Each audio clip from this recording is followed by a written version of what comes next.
الدين أبي القاسم محمد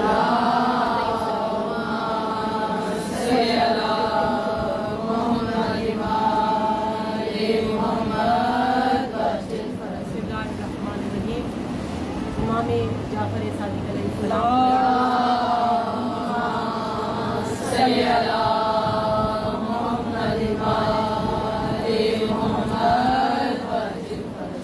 وہ امام کے جو علم و عمل کے اعتبار سے بہترین اپنے مقام پہ، وہ فقہ جو جس کی وجہ سے آپ فقہ جعفریہ کہلاتے ہیں امام جعفر صادق علیہ السلام کی، وہ تمام چیزیں کہ جو ائمہ معصومین نے بیان کی ہیں، اور امام صادق سے پہلے جو چیزیں مہجور ہو گئی تھیں، وہ فقہ جو لوگ بھول چکے تھے، وہ دین جو لوگوں کے اندر سے ختم ہو چکا تھا، اور وہ لوگ جو پیچھے جا چکے تھے دین سے، ان لوگوں کو دوبارہ دین کی طرف امام جعفر صادق علیہ السلام لے کر آئے تھے۔ امام نے اس دین کو تحریری شکل میں ڈھالا، ایک ایسا انداز کہ ہر چیز تحریری شکل میں آئے تاکہ محفوظ رہ جائے۔ اور امام نے امام صادق علیہ السلام کی جن کا روز ہے، دو روایتیں ہیں امام کی شہادت کی جو اتھینٹک روایتیں کہلاتی ہیں، ایک 25 شوال اور ایک آج 15 شوال کی روایت ہے۔ امام علم کے اعتبار سے اس مقام پر تھے کہ جہاں پر اس وقت شیعوں کو جس امامت کی ضرورت ہے، یعنی جس امام کے علم کی ضرورت اس وقت جن کو ہے، وہ ہم اہل تشیع ہیں، لیکن ہم سب کچھ جانتے ہوئے بھی اس علم سے بہت زیادہ دور ہیں، جبکہ یہ وہ امام ہے کہ جس کے ذریعے سے ہر فرقے نے فائدہ اٹھایا۔ جتنے باقی فرقوں کے امام ہیں، جو بڑے بڑے امام، ان کے 4 امام، یہ چاروں کے چاروں امام جس کے ذریعے سے ان تمام فرقوں کی فقہ چل رہی ہے، اہل سنت ہے یا ابو حنیفہ کے جو ماننے والے ہیں، حنفی ہیں، ان کی جتنی فقہ چل رہی ہے، یہ وہ شاگرد ہیں جو امام جعفر صادق علیہ السلام کے ڈائریکٹ 2 امام وہ ہیں، امام مالک اور حنفی، یہ وہ ہیں کہ جو ڈائریکٹ شاگرد ہیں امام جعفر صادق علیہ السلام کے۔ امام کے بہت زیادہ شاگرد ہیں، بہت زیادہ تعداد ہے شاگردوں کی۔ امام نے اپنی کچھ دعائیں ہیں، اپنے کچھ اذکار ہیں جو بیان فرمائے ہیں، ان میں سے ایک دعا ہے امام کی کہ جس میں امام نے حمد پروردگار عالم بیان کی ہے، اور اس میں جو خدا کی حمد بیان کی ہے وہ حمد بہت خوبصورت ہے، کیونکہ دن امام کا ہے تو گفتگو بھی وہ ہو جو امام کی گفتگو، امام کا کلام ہو، کیونکہ امام کا کلام کلاموں کا امام ہوتا ہے۔ امام کی ایک دعا، ایک حمد جو جس کا سرنامہ ہی حمد پروردگار عالم ہے، جس میں امام بیان فرما رہے ہیں پروردگار عالم کی حمد کے۔ امام فرماتے ہیں کہ حمد ہے پروردگار کی اس بات پر کہ اس نے مجھے اپنے آپ کو پہچانوایا ہے، یعنی اگر وہ توفیق نہ دیتا تو میں اس خدا کو نہ پہچان سکتا۔ امام فرما رہے ہیں حمد ہے اس بات پر کہ اس نے اپنے آپ کو مجھے پہچانوایا ہے، حمد ہے اس بات پر کہ اس نے ہم پر الہام کیا کہ اس کا شکر ادا کر سکیں، یعنی الہام کا بھی خدا نے جو امام کو الہام کیا ہے، شکر کا بھی کہ شکر ادائیگی کر سکے، امام اس کے لیے بھی کہہ رہے ہیں کہ اس کے لیے بھی حمد ہے پروردگار عالم کی۔ اور پھر فرماتے ہیں کہ اس بات پر حمد ہے پروردگار عالم کی کہ اس نے اپنی ربوبیت کے ذریعے سے ہمیں علم عطا کیا ہے۔ یہ وہ امام کے فرامین ہے کہ جس کتاب میں موجود ہے، اس کو آل محمد کی زبور یعنی زبور آل محمد بھی کہا جاتا ہے امام کی اس کتاب کو۔ امام نے ابتدا کس سے کی ہے؟ حمد پروردگار عالم سے، اور پھر امام جہاں علم کا تذکرہ کر رہے ہیں وہاں بھی خدا کی حمد کر رہے ہیں کہ حمد ہے اس پروردگار عالم کی، کس وجہ سے؟ اس وجہ سے کہ اس نے ہمیں علم عطا کیا ہے۔ خدا نے علم کا ذریعہ، اور ہمیں حمد کرنی چاہیے کہ حمد ہے پروردگار عالم کی اس وجہ سے کہ اس نے ہمیں جعفر صادق جیسا امام عطا کیا۔ فضیلت کے لیے بلند سے بلند تر صلوات۔ صلی اللہ محمد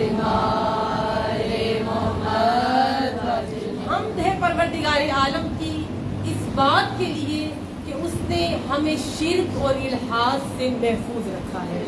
یعنی امام یہ مختلف جگہ سے ایک دعا ایک تسلسل سے نہیں ہے، مختلف جگہ سے الفاظ لیے ہیں میں نے. امام اس میں حمد کر رہے ہیں اور سب سے زیادہ شکر جس بات پر کر رہے ہیں، علم پہ کر رہے ہیں جو پروردگار عالم نے عطا کیا ہے، اس شکر پہ کر رہے ہیں جس کی توفیق پروردگار عالم نے دی ہے.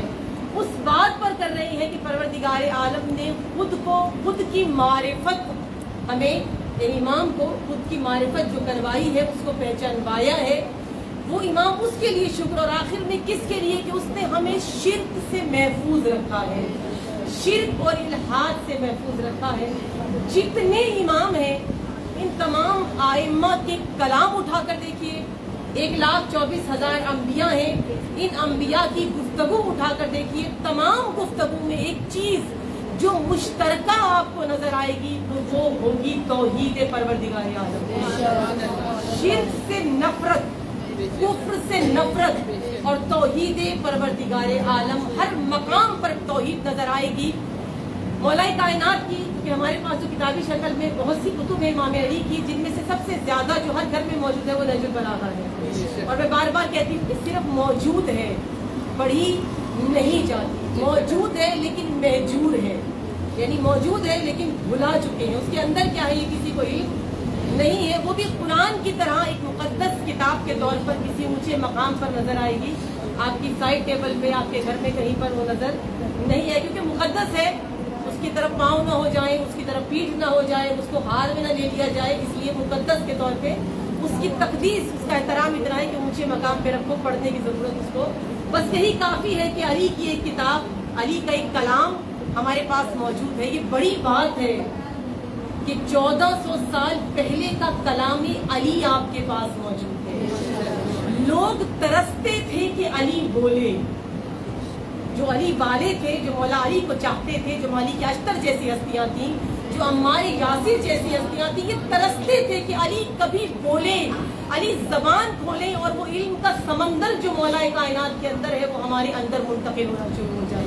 ترستے تھے. کمیل جیسی ہستیاں ترستی تھیں کہ علی کسی ایک قرآن کے جملے کی تفسیر شروع کرے، بھلے اس میں پوری رات گزر جائے اور اس رات کا پتہ نہ چلے، لیکن علی بولے، علی کلام کرے. اور وہ کلام علی ہمارے گھروں میں کتابی شکل میں ہمارے پاس موجود ہے. اسے کھولیں. مولا کائنات نے سب سے زیادہ گفتگو جس بات پر کی ہے، جتنا کلام مولا علی ہے وہ توحید پر ہے. جہاں تک کہ واقعہ ملتا ہے کہ ایک جنگ میں رسول خدا نے خود شرکت نہیں کی، اصحاب کو مولا کائنات کی سربراہی میں بھیجا، اور جب وہاں سے اصحاب واپس آئے رسول خدا نے حال چال پوچھا اصحاب کا، اور پوچھنے کے بعد ان سے کہا کہ سب وہاں ٹھیک رہا، کوئی مسئلہ مسائل تو نہیں ہوئے. تو اصحاب کو ایک ہی شکایت تھی. انہوں نے کہا کہ سب ٹھیک تھا، علی جیسا شجاع، علی جیسا کمانڈر، علی جیسا سردار، علی جیسا فرماندہ ہمارے ساتھ تھا، لیکن ایک شکوہ ہے ہمیں، اور وہ آپ کے اسی کمانڈر سے ہے. کیا شکوہ ہے؟ یہ ہمیں نماز پڑھاتا تھا اور ہر نماز میں سب سے مختصر سورے کو یہ تلاوت کیا تھا. یعنی مختصر سورے، مولا علی لمبے لمبے سورہ. اگر حج عمرے کی خدا آپ کو توفیق عطا کرے، اگر آپ وہاں جائیں، دن نکل آتا ہے سورہ ختم نہیں ہوتا، فجر کا وقت ختم ہو جاتا ہے لیکن سورہ ختم نہیں ہوتا. بڑی مختصر سی سورہ. کہا رسول خدا نے کہا کیا کرتے ہیں؟ کہا سورہ توحید بہت پڑھتا ہے. مولا علی جس سورہ کی سب سے زیادہ تلاوت کرتے تھے، اپنی نماز میں پڑھتے تھے، وہ سورہ توحید تھی. کہا کہ ہر رکعت میں علی سورہ توحید کی تلاوت کرتے ہیں. یہ شکوہ ہے، علی سے شکوہ تھا. رسول نے کہا علی کو توحید سے محبت ہے، علی کو توحید سے عشق ہے. یہ عشق ہے جو بولتا ہے، یہ علی کا عشق ہے، یہ توحید ہے جو علی کی زبان سے جاری ہو رہی ہے، جو مولا کائنات بول رہے ہیں. تو جس امام کا کلام، جس نبی کا کلام اٹھا کر دیکھیے، اس پہ توحید بیان ہوگی. اور یہ توحید ہمارے ذہنوں میں جو ایک توحید بنی ہوئی ہے وہ یہ ہے کہ لا الہ الا اللہ. یعنی ہمارے ذہنوں میں یہی توحید ہے کہ آپ نے فقط اللہ کو ایک مان لیا، یہ توحید ہے. اور یہ آپ نے زبان سے جاری کرنا ہے، اور زبان سے جاری ہونے کے بعد بات ختم ہو جاتی ہے. یعنی آپ نے زبان سے کہہ دیا اور توحید کا اقرار آپ کا ہو گیا. نہ، توحید ایک جملہ نہیں ہے، توحید ایک سسٹم کا نام ہے.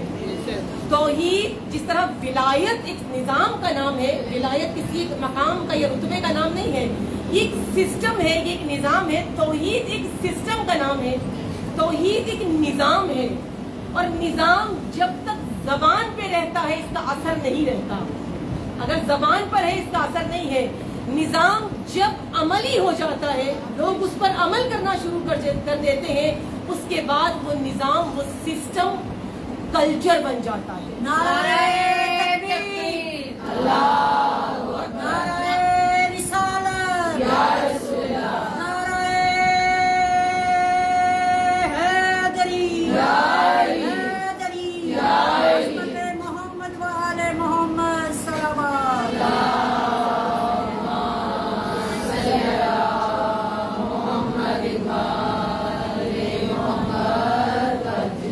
جگانے کا نعرہ تو نہیں تھا کہ بھائی مشکل پیش آ رہی تھی, آپ کہہ دیا بہت بازی میں, یعنی سو رہے تھے.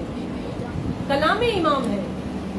امام آپ کے پاس کس لیے آیا ہے؟ امام کے آنے کی وجہ کیا ہے؟ سلانا امام کا کام نہیں ہوتا, سکون دینا بھی امام کا کام نہیں ہوتا, آپ کو آرائش زندگی دینا بھی امام کا کام نہیں ہوتا. بلکہ میں اکثر کہتی ہوں کہ امام کا کام یہ ہوتا ہے کہ جو آرائش میں ہوتے ہیں ان کو بھی اٹھا کر میدان میں لے آئے. اے سی میں سوئی ہوئی عوام کو بھی امام وہ ہوتا ہے جو وہاں سے بھی جگا کر میدان میں لے آتا ہے, اس کو امام کہتے ہیں. میں میدانوں میں نہیں جاتی, ابھی محرم آنے والا ہے, محرم آئے گا, آپ تمام آرام چھوڑ کر مجلسوں میں ہوں گے. امام اسی کو کہتے ہیں, آپ کے آرام کو چھڑوا کر آپ کو اپنے پاس لے آئے, یہ امام. جس کی محبت میں, جس کے عشق میں آپ کھنچتے ہوئے چلے آئے, وہ امام ہوتا ہے. اب وہ امام آپ کو بتا رہے ہیں کہ سسٹم ہے توحید, اور جب وہ سسٹم آپ کی زبانوں سے عمل پہ شروع ہو جاتا ہے, سسٹم کبھی بنتا ہے جب وہ عملی ہو جاتا ہے. آپ کا بھی جو ابھی پاکستان میں جو صورتحال ہے وہ آپس میں حکومتوں کے جھگڑے ہیں, جس میں آپ سب پس رہے ہیں. آپ کو نہیں محسوس ہو رہا, کوئی عمران خان کے ساتھ ہے, کوئی نواز شریف کے ساتھ تو کوئی نہیں ہے, لیکن زیادہ تر ہماری شیعہ عوام عمران خان, کبھی پرویز مشرف کے ساتھ تھے, اب یہ سارے عمران خان کے ساتھ ہیں. حالانکہ اس سے نہ آپ کو کوئی فائدہ ہو رہا ہے, نقصان بہت ہو رہا ہے, فائدہ آپ کو نہیں ہو رہا. لیکن یہ کیا ہے جو وہ کر رہا ہے وہ بھی زبانی ہے. جو دونوں حکومتیں جو ہے موجودہ, وہ بھی جو تھی وہ بھی, یہ جو کچھ کر رہے ہیں یہ زبانی کلامی ہے. جب تک زبان پہ رہے گا اس کا اثر نہیں ہے. آپ کو جذباتی کر کے چلے جاتے ہیں, بات ختم. لیکن زبان سے جب تک بات عمل پہ نہ آئے, جو سسٹم آپ بتا رہے ہیں وہ سسٹم امپلیمنٹ چاہتا ہے, عمل چاہتا ہے. جب تک عملی نہ ہو جائے, آپ نماز نماز نماز نماز کرتے رہے, ہو جائے گی آپ کی نماز. صبح کو اٹھے اور بستر پہ لیٹے لیٹے کہیں نماز نہ, نماز عمل مانگتی ہے. اٹھو بستر سے, بستر کو چھوڑو اور چھوڑ کے وضو کے لیے جاؤ اور پھر مصلی پر کھڑے ہو جاؤ. آپ عمل کے ذریعے سے اس چیز کو عملی بنا سکتے ہیں, لیکن اس کے بغیر عملی نہیں ہوتا. توحید زبان پر جب تک لا الہ ہے وہ عملی نہیں ہے. عملی کب ہوگی؟ جب وہ کلچر بن جائے گی. یعنی آپ کے ہر عمل میں نظر آئے کہ نہیں ہے کوئی خدا سوائے اللہ کے. یعنی پہلے لا ہو, پہلے انکار ہو. کفر کیا ہے؟ کفر کس کو کہتے ہیں؟ کفر کا مطلب ہے حق کو چھپانا, حق کا انکار کرنا. کوئی بھی حق ہو, کوئی بھی حق ہو, اس کا انکار کرنا کفر ہے. علی حق ہے, علی کا انکار کفر کے معنی یہی ہے. حق کو چھپانا, حق کا انکار کرنا کفر ہے. جو بھی حق ہے جو اس کا انکار کرے گا یا اس کو چھپائے گا وہ کفر کر رہا ہے. تو کفر کے درجات ہیں, کوئی پہلے درجے کا کفر کرتا ہے, کوئی دوسرے درجے کا, کوئی ایک کفر کرتا ہے, دوسرا کفر کرتا ہے جس نے ایک بار حق کو چھپایا اس نے ایک کفر کیا ہے, جس نے 2 بار حق کو چھپایا اس نے 2 بار کفر کیا ہے. یعنی یہ درجات ہیں کفر کے. جو کر رہا ہے اگر چھپا رہا یعنی عملی ہے, چھپا رہا ہے, حق کو چھپا رہا ہے یعنی عمل کر رہا ہے, گویا کفر کر رہا ہے. لیکن آپ نے اگر توحید کرنی ہے, توحید کیا ہے؟ جب رسول نے, میں اس کو تھوڑا آسان کر دیتی ہوں کہ شاید مشکل لگ رہا ہے, جب رسول مکے میں پیغام حق دے رہے تھے تو لوگ خدا سے انکار نہیں کر رہے تھے، یہ نہیں کہہ رہے تھے کہ خدا نہیں ہے. ان کو کیا برا تھا جہاں 365 خدا کو مانتے ہیں ایک اور آ جاتا. 365 کو بھی تو ہر دن کا الگ الگ خدا تھا، ہفتے کا الگ، اتوار کا الگ، پیر کا الگ، ہر دن کا الگ الگ خدا ہے. جو 365 خداؤں کو مانتے ہیں ایک خدا اور آ جاتا، فرق نہیں پڑنا تھا. 366 خدا ہو جانے تھے. لیکن ایک مسئلہ کیا تھا؟ مسئلہ یہ تھا کہ ایک اور خدا کو نہیں ماننا تھا، مسئلہ یہ تھا کہ لا الہ تھا. پہلے ان 365 کا انکار تھا اور پھر فقط ایک کا اقرار تھا. یعنی 365 کو چھوڑ کر تمہیں ایک اللہ کو ماننا ہے. لا الہ کہنے کے بعد الا اللہ ہونا تھا. اصل مسئلہ الا اللہ پہ تھا. پہلے لا الہ کا انکار، یعنی لا الہ کوئی خدا نہیں ہے لیکن فقط ایک اللہ کے. اور وہ کب ہونا تھا؟ جب تک کہ عملی طور پر 365 خداؤں کو چھوڑ نہ دیا جائے اور ایک اللہ کو مان نہ لیا جائے، تب تک تم توحیدی نہیں ہو سکتے. نعرہ تکبیر، اللہ اکبر، نعرہ تکبیر، اللہ اکبر، نعرہ رسالت یا رسول اللہ، نعرہ رسالت یا رسول اللہ، نعرہ حیدری یا علی، حیدری یا علی، حیدری یا علی، حیدری یا علی، حیدری یا علی.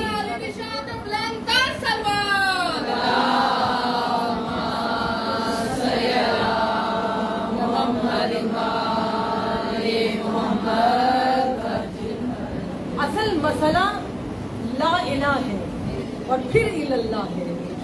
یعنی وہ عمل کر کے دکھانا تھا، فقط زبان سے نہیں کہنا چلو ٹھیک ہے اتنے سارے ہیں ایک اور خدا لے آؤ اس کو بھی مان لیتے ہیں.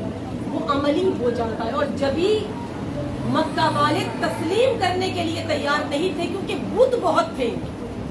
آج ہر کوئی جو بھی اللہ کے اور بندے کے درمیان میں حائل ہو جائے وہ بت ہے. کوئی بھی ہو، ضروری نہیں ہے کہ پتھر کے بت بنائے جائیں. جو بھی توجہ یہاں سے توجہ یقیناً میری بچیوں کو ضرور سمجھ میں آ جائے گی اور الحمدللہ کی خوشی ہے مجھے کہ آج بچیاں موجود ہیں. جو شے بھی اگر خدا اور بندے کے درمیان میں، عبد اور معبود کے درمیان میں جو شے حائل ہو جائے وہ بت ہے. اگر بندے اور خدا کے درمیان میں بیوی حائل ہے بت ہے. اگر اس عورت اور خدا کے درمیان میں شوہر حائل ہے تو بت ہے. اگر اولاد حائل ہے تو بت ہے. اگر مال حائل ہے تو بت ہے. زر حائل ہے تو بت ہے. جو چیز بھی خدا اور بندے کے درمیان میں آ جائے، حائل ہو جائے، رکاوٹ بن جائے وہ بت ہے. اور پھر آپ بھلے کہتے رہے کہ ہم کسی کو اور کو خدا نہیں مانتے، ہم تو خدا کو ہی خدا مانتے ہیں، لیکن بت بنا لیا وہ بت ہے جو ان دونوں کے درمیان میں، یعنی جو عبد کو معبود سے دور کر دے وہ بت ہے. وہ کچن کا کام بھی ہو سکتا ہے. اس کی مثال دوں، خدا نے 5 وقت رکھے ہیں اپنے آپ سے تعلق کے آپ کے ساتھ. ایسا ہی ہے نا. اب وہ شارٹ کر کے ہم نے 3 کر لیے، چلو 3 کر لیں. ظہرین اور مغربین ہمارے وہ 3 کر لیں. شارٹ کر لیا آپ نے. اب خدا نے یہ وقت رکھے، یہ وقت کس چیز کے لیے ہے؟ یہ خدا کے ساتھ لنک کا وقت ہے، ملاقات کا، رابطے کا وقت ہے. آپ جب رات کو سوتے ہیں ہزاروں خواب دیکھتے ہیں، کبھی خواب میں کہیں جاتے ہیں کبھی کہیں جاتے ہیں. رات کو آپ گھوم پھر کے خوابوں میں اپنے بستر پہ ہی خوابوں میں گھوم پھر کے جب فجر ہوتی ہے اب آپ کا رابطہ منقطع ہو گیا خدا سے. نہ جانے کہاں کہاں ہو کے آئے. رابطہ منقطع ہے. نیند ہے، نیند غالب ہے، خواب ہے، نیند پہ وضو بھی نیند میں باقی نہیں رہتا. اب آپ گھوم پھر کر جب آئے یہ رابطہ منقطع ہے. اب آپ اٹھے، اٹھ کر آپ نے وضو کیا اور مصلی پر آئے، آپ کا رابطہ قائم ہو گیا. جنہوں نے رابطہ توڑا تھا اب وہ ختم کر کے دوبارہ رابطے کو خدا سے جوڑ لیا. اب وہاں سے اٹھے، اب دن بھر کا اپنا تمام کام آپ نے انجام دیا. اگر اس کام کے بعد بھی ظہرین کے وقت رب یاد آ جائے، کچن سے نکل کر آپ مصلی پر آ جائیں، تو گویا کہ خدا سے ربط دوبارہ آپ نے جوڑ لیا ہے. لیکن کچن سے نکل کر اگر آپ اتنے تھک جائیں کہ اپنے رب سے اس رابطے کو نہ جوڑ سکیں، آپ کا یہ کچن بت ہے. آپ کا یہ کھانا پکانا کیونکہ حائل ہو گیا نا، درمیان میں رکاوٹ آ گئی. یہ بت ہے جس نے ربط کو توڑ دیا، خدا سے رابطے کو توڑ دیا، وہ بت ہے. اور وہ چیز جو عبد اور خدا کے درمیان میں آئے اور اس رابطے کو مزید مضبوط کر دے، وہ چیز جو اب عبد اور معبود کے درمیان میں آئے اور اس قدر مضبوط کر دے کہ دنیا کا کوئی امر اس کو توڑ نہ سکے، دنیا کا کوئی کام اس کو علیحدہ نہ کر سکے، دنیا کی کوئی چیز اس کو جدا نہ کر سکے. اس کو کہتے ہیں وسیلہ. وہ جو آئے درمیان میں وہ بھی ہوگا.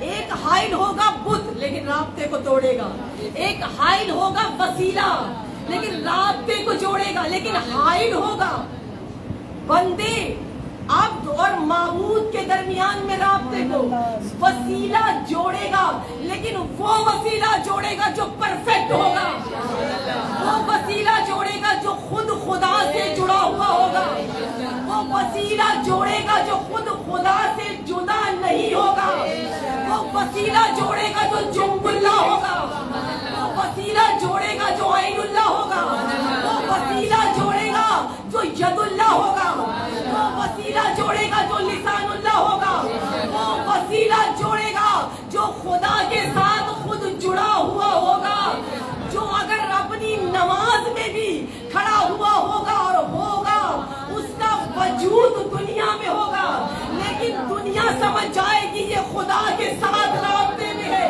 یہ وہ ہستیاں ہوں گی جن کو اہل بیت اطہار کہا جاتا ہے.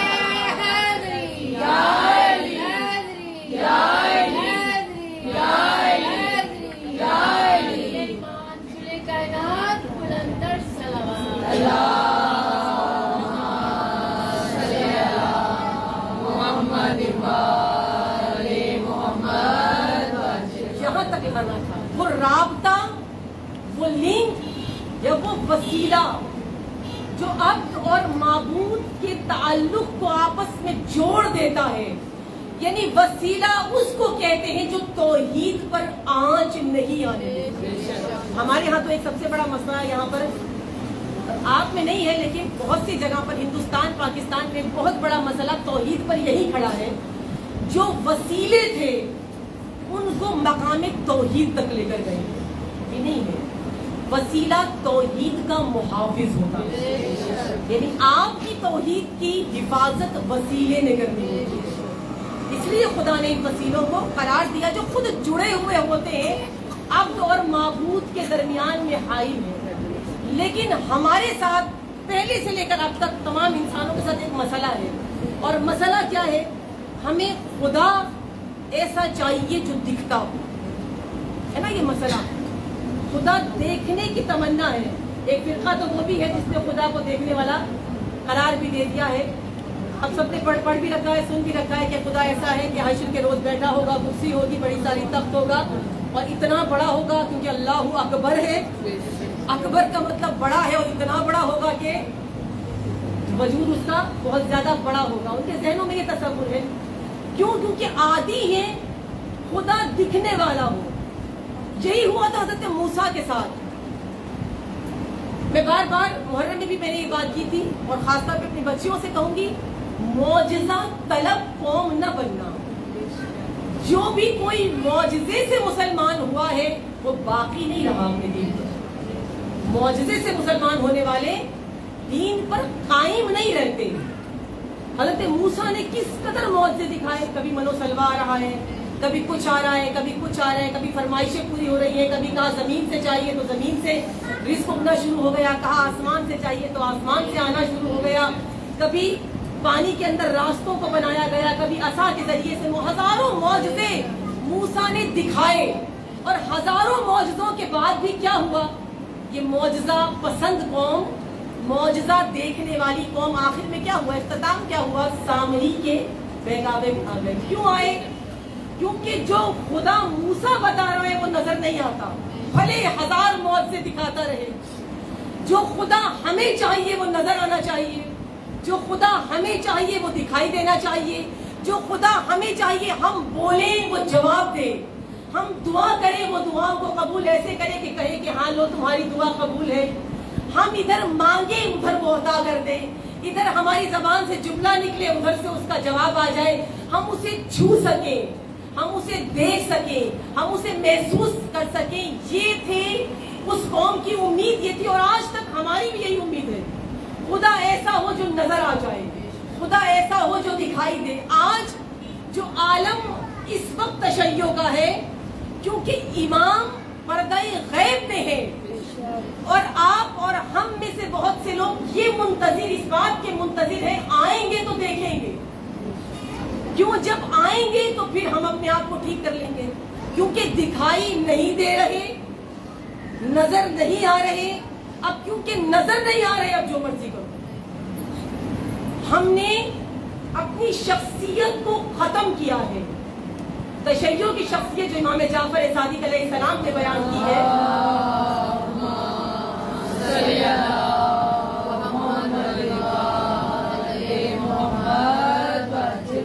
جن کو سب سے زیادہ توحید کے قریب ہونا تھا وہ سب سے زیادہ توحید سے دور ہے, اس امید سے کہ علی بخشوا دیں گے نمازوں کی روزوں کی کسی بھی عمل کی ضرورت نہیں ہے. وہ قوم کہ جس کو سب سے زیادہ اللہ سے رابطے میں ہونا تھا ان وسیلوں کے ذریعے سے, وہ خدا کو بھول چکے ہیں. وہ قوم کہ جس کی شخصیت کے وقار کو امام صادق نے بڑا بلند کیا تھا. لوگ اس در پہ کیوں آتے تھے, لوگ اس در پہ کیوں جھکتے تھے, لوگ یہاں کی شاگردی کیوں پسند کرتے تھے, لوگ کیوں کہہ رہے تھے کہ میں نے 2 سال اگر اس امام کے در پہ نہ گزارے ہوتے تو میں ہلاک ہو جاتا. اگر وہ زندگی کے, وہ کہہ رہے ہیں کہ میں ان سے پوچھو کہ تمہاری عمر کتنی ہے, ابو حنیفہ سے اگر پوچھو کہ آپ کی عمر کتنی ہے تو وہ کہیں گے 2 سال. کیوں 2 سال؟ اس نے کہا کہ وہی عمر ہے جو میں نے امام صادق کے پاس گزاری, وہی 2 سال ہے. جو امام سے جڑے ہوئے ہیں, جو نسل امامت سے ہیں, جو اولاد امامت سے ہیں, جو اس امام کی اولاد سے ہیں, وہ کتنا جڑے ہوئے ہیں, وہ کتنا ربط میں ہے, وہ کتنا رابطے میں. کہاں ہے وہ شخصیت جو امام نے اپنے شیعوں کی بنائی تھی, کہاں ہے وہ کردار جو امام اپنے شیعوں کا بنانا چاہتے تھے, کہاں ہے وہ گفتار جو امام کے شیعوں کی ہونی چاہیے تھی, کہاں ہے وہ عمل جو امام کے شیعوں کا ہونا چاہیے تھا. ہمارے اندر کچھ نظر نہیں آتا. جہاں تک سختی ہے, اگر آپ علماء کے فتوے اٹھا کر دیکھیے نا, تو یہاں تک برا کہا گیا ہے کہ یہود جیسے اپنے حلیوں کو نہ بناؤ, ہے نا, اپنے حلیوں کو ٹائی تک کا منع کیا. بعض مراجع عظام نے ٹائی تک کا فتویٰ دیا کہ ٹائی نہیں لگانا, کہ یہ صلیب کے نشان کی طرح اس کی مشابہت رکھتی ہے, اس لیے ٹائی بھی آپ نے نہیں لگانی. یعنی بالکل پسند نہیں ہے کہ ان جیسی مشابہت بھی ہو. ایسا ہی ہے نا, یہاں تک تو مانیں گی مائیں مانیں گی, بچیاں نہیں مانیں گی. مشابہت سے منع کیا کہ ان جیسی مشابہت نہ ہو, تمہاری شباہت نہ آئے ان جیسی, تم میں جھلک نہ آئے یہود کی, تم میں جھلک نہ آئے اسلام کے دشمنوں کی, تم میں جھلک نظر نہ آئے کفار کی, تم میں جھلک نظر نہ آئے منافقین کی, تم میں جھلک نظر نہ آئے دشمنان اہل بیت کی. یعنی تمہارا اٹھنا, تمہارا بیٹھنا, تمہاری گفتار, تمہاری رفتار, تمہارا لباس, تمہاری سوچ, تمہاری فکر, تمہارا ہر عمل ایسا ہونا چاہیے کہ کوئی دیکھے تو دیکھتے ہی کہے کہ یہ علی والا جا رہا ہے, یہ جعفر صادق کا ماننے والا جا رہا ہے, یہ فقہ جعفریہ سے تعلق رکھنے والا جا رہا ہے. شخصیت بنائی امام نے, تمہاری شخصیت سے تم پہچانے جاؤ. آپ کو دیکھو, آپ کے ناخن, آپ کے ناخنوں سے پہچانا جاتا ہے, نہیں یہ وہ نہیں ہے. آپ کے ناخن بتاتے ہیں, آپ ان میں سے معذرت کے ساتھ ان میں سے نہیں ہیں, آپ کے ناخن بتاتے ہیں. آپ کا طرز حیات بتاتا ہے, آپ ان میں سے نہیں ہیں. آپ کی بے پردگی بتاتی ہے کہ آپ ان میں سے نہیں ہیں. آپ کا نام محرموں سے میل ملاپ بتاتا ہے کہ آپ ان میں سے نہیں ہیں. جو نابینا کے سامنے بھی نہیں آتے تھے, آپ ان میں سے نہیں ہیں. ہمارا طرز زندگی بتا رہا ہے. لیکن امام صادق کیا, ہم ہر بات پر حمد, ہر بات پر شکر کس بات پہ کر رہے ہیں, ہر نعمت پر. اٹھا کر دیکھیے